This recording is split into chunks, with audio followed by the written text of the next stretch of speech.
Assalamu alaikum wa rahmatullahi wa barakatuhu.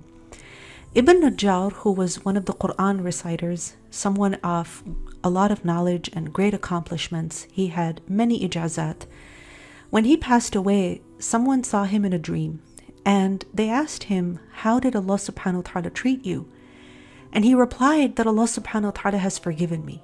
So they asked him, is it because of all of the recitation of the Quran and all of the knowledge of the science that you had accumulated in your lifetime? And he replied, no, it is because of my teaching children the recitation of Surah Al-Fatiha. Allahu Akbar.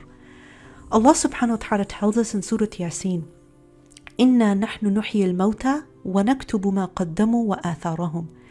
That indeed we are the ones who will give life to the dead, and we are recording what they have sent ahead and also their traces.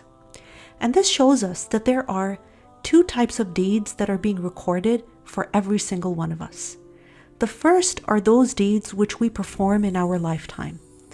Deeds that we do, whether good or bad, and when we die, they're done, they're finished.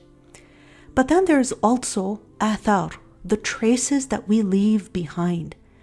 And one of the interpretations of this is the influence that we have had on other people, the things that we have taught people, whether good or bad.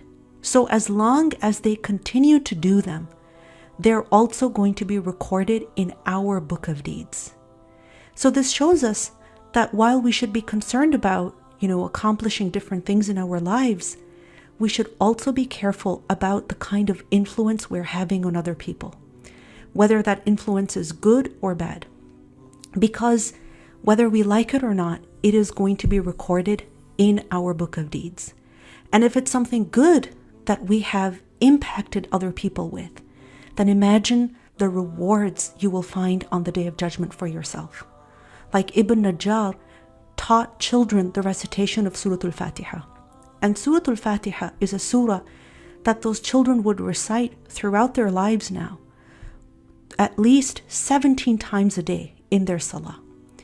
Join me in my class Denial with Al-Maghrib Institute, in which we're going to go over the tafsir of Surah Yasin and Surah Al-Rahman and gather more gems for yourself, inshallah. Assalamu alaikum wa rahmatullahi wa barakatuh.